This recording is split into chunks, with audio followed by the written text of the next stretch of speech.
on board. It's Post and Perspectives right here on Souk News Television. It is Friday, the end of, not the week, we still have one more day to the end of the week, but of course for the office guys, it's the end of the week for them. And tomorrow they go all out for the OM bets to party.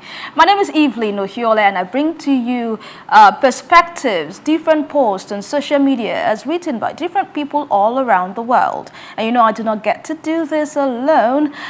The three people, I don't want to call them musketeers, but because I was told Priya already gave them another name. So, guys, how are you doing? What's up for tomorrow? Hey, tomorrow. Which one day are we going deck for? to the weekend. Oh my God, this deck It's not deck to December. It's I deck to thought weekend. dirty was for December. No. We bring it early. We'll deck to the weekend. It's taking Doc, I didn't get the memo. No, I love not be like that. I thought. You know if there is a memo, you will be the first to get it. Evelyn, the next Post and Perspective you will present via Zoom. No, I don't like this communication. Don't worry. We'll tag you along. We'll bring you along. You tag along. All right. Thank you so much for always doing this with me every weekday, every morning. Let's get right to it, shall we? My very first story this morning is on the proposed creation of 31 new states. I mean, this is all over social media, and people are dropping their opinions, views, and perspectives on it. So let's see the few that I have been able to pick up, especially from our YouTube channel at Souk News TV. Gladys Godwin says, if approved, this will increase the number of states in Nigeria to 67. The struggle is for power and not for development. Hashtag the front burners. And Agbao Yadadeji says, interesting conversation. I wonder what hidden interest comes from creating 31 more states. Is it about budget allocation or for more grassroots development? I mean, that's a very necessary question if you ask me. And this one is from Omobolani Ajibola, and this person says, good morning. If they will create a Gbado state, so I can have hope of becoming a governor. All right, Omobola, you never can tell. You know, after this 31, there might still be some proposition of more states. I mean, I have a feeling that the goal is 100 states. By the time we reach 100, we will now be the giant of Africa. But let me take this one from Justice Omodiagbe, who says restructuring to regional government is a better option than creating states that will end up non-viable, depending on handouts from the center. If this scales through, how does this impact on the number of representatives and senator in the country? Blessing, what do you think? Before I ask you, do you have to get a new state? Are you going to be getting a new state from all of this? I don't think Edo State was mentioned, but Delta State was mentioned. Yeah, that's worry. Yes, but the thing is this, 31. Yeah. They didn't even say let's add 5. That's so that we can, or let's add 4 so we can make it 40. We already have 36. They went all the way to 31. So really, they each want to become governors because you have more states, you have more local governments, and then you have more representatives at the National Assembly. All of this, with the numbers that we have already, what have they done? How much representation have their constituencies gotten? So it's not about the number of states that you have or the number of local governments. It is what happens at those levels.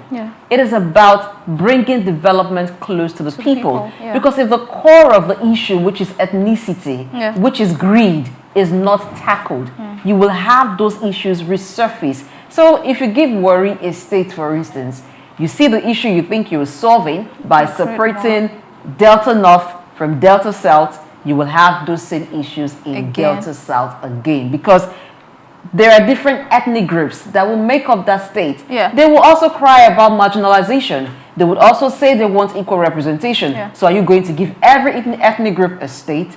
I think it's time we tell ourselves the truth as a people.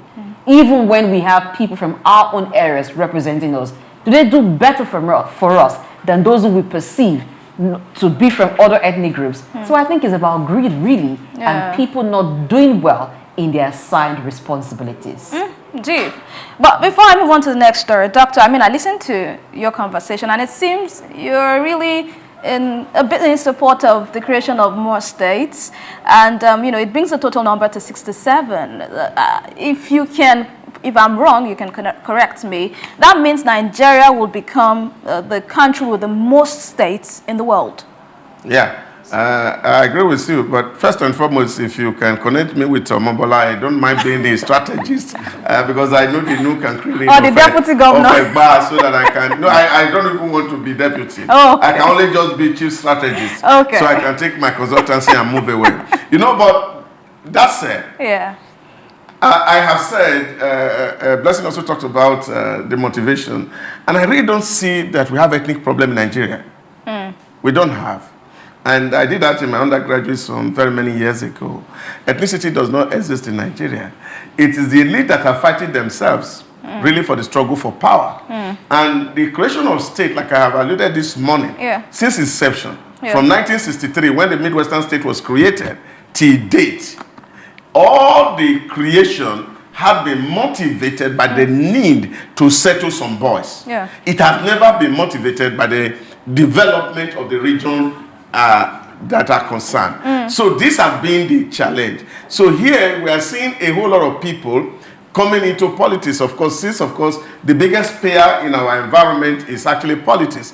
Businesses are not thriving, industries are folding up, and the only industry that is surviving, that is not folding, is the political industry. And so many people are entering into it, and therefore we need to create more space so that it will not be overcrowded where we currently are. So as far as I'm concerned, I don't think that it's anything to do by. But if you also look at it in terms of numbers, 67, America is over 300 million people, sitting on a landmass of over 3 million square kilometers. And we are just 200 million people, and we are sitting on a landmass of less than 1 million. And that does not actually answer to that argument that, we need more states so that we can reach out to the interior. Exactly. Some states are bigger than Nigeria in terms of landmass in America, and these are the quiet things that we need to deal with. That is the greed of individuals who actually want to create opportunities so that in their lifetime they can either become a governor or a senator. Who knows? Know that we now have political industry. Well, they're doing well in terms of employment, how they're generating employment, and this move will generate more employment in that industry. All right, let's move on to the next story this morning. Federal government reintroduces tolling in some selected expressway. Kelvin has this to say: Nigerians do not know what they want. Is it not better to pay 500 naira and have a good road? How much is a shock absorber? Can you put a price on safety? And this one is from Polo. Polo says, paying taxes has never been a bad thing, just that in Nigeria we do not know what the money is used for. Choi says, it's also good to see that police and military vehicles are exempt. Hopefully the funds raised will be used effectively to maintain and improve the road infrastructure for everyone's benefit. Let me move to Priya. What do you think? Tolling in our time. What's up? Do you think, these Nigerians, I scanned through social media, and some people really are in support of this tolling, reintroduction of tolls. And some people believe that, okay, I have no issues with tolling, but I have issues with the fact that after making this payment, these monies are being looted, and at the end of the day, it ends up in the pockets of some people.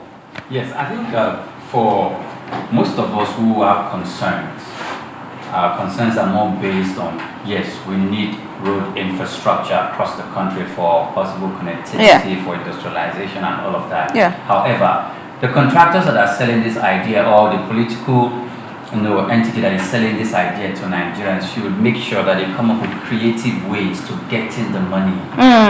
Because that money, Doc says those people doing this tolling business, they tag these roads. That means the technology on how to get this money from the people who are paying the money is also, it comes with the package.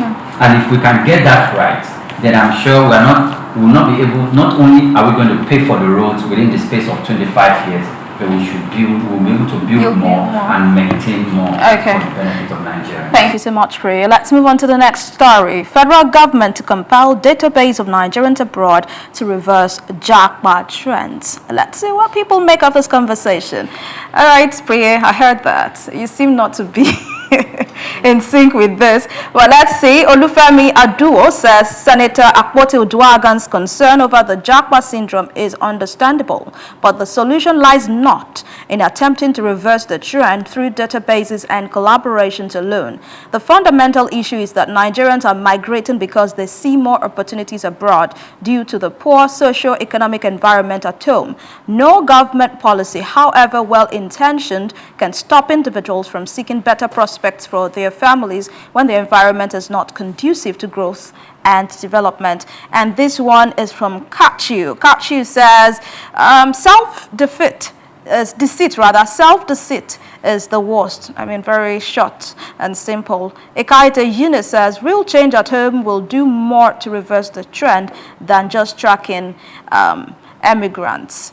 Doc, what do you think? They say it's just natural. Ants will move towards where there is sweetness, where there is sugar. You know, they don't have to be forced or pushed to go there. People are saying, make the environment conducive, make entrepreneurs have the faith in the country to do business here, make our health infrastructure available, make everything work. People will naturally come back to Nigeria. They don't have to be told to do that. Yeah, I agree with you to a very large extent. I think that what we will have been talking about is how we can create very good image and name for ourselves in those countries so that they can allow more of us to come in. Yeah. That would have been what the pursuit should be, because in most of the countries, we don't have good reputation, we don't have good names, and because of some few things that our people have done. Yeah. And I think that what our government should be doing is to see how to create a kind of image making or reputation building for the country in this area. That look, Nigerians are not bad people. We are well cultured people. We are well behaved. We are industrious. And what we're doing, we are taking data to see what everybody is doing to be assured that people who have left Nigeria and they are living abroad and they are doing well and they are not involved in crime and they are not involved in bad behaviors and the rest of it. And I think if that was the approach, it would have been fine. But they're saying that you want to reverse the trend. You see, it just takes a calculator to tell you that. If I go to UK and I earn £12 per hour, that's 24,000. So if I do 8 hours, only God knows how much that is. Yeah. And even MDs of some corporations don't earn that in a month. So that will, of course, forever be a motivation. And what people are asking for is that how do we, as a country, really create an industry out of Japa so that, like Indian, we can be earning $120 billion from diaspora remittances annually. And that will go a long way in easing the pressure on our forests. And then, of course, stabilizing our naira. And then we are having a very stable economy that is thriving. All right, thank you so much. Let's move on to the next and final story very quickly. It's on fake products, fake drugs, counterfeit products and all of that. And the World Health Organization has also, told us or spoken about their support for fight against these counterfeit products in Nigeria. Joshua W. Fusion says strengthening traceability is a vital step in combating substandard and falsified products. Looking forward to seeing their impact on food and drug safety. And JT says, so these traceability scanners are so expensive that NAFDA cannot afford to procure. We must beg for arms for everything. Blessing, this fake product is a menace to our society. I've watched videos where people make these fizzle drinks, soft drinks, some even make the beer, and people take it. Someone once told me that you take alcohol is injurious to your health. So now imagine you taking fake alcohol. How deadly! So you're moving very close to the grave. Exactly. So aside this support from the WHO, what do you think we can do as a country? People make reference to the time of the late Dr. Dora Akunyili and how she was able to go hard against these people. But it seems we have soft-pedaled and people are taking all of this for granted. Really, NAFDAC has soft-pedaled, and I think the government can do a lot more by strengthening them. If WHO is bringing some support, then the government should also bring more support. If there's an embargo on employment, perhaps they do not have enough hands, then they should have more hands, and they should be more on the streets, more in the marketplaces than in the offices.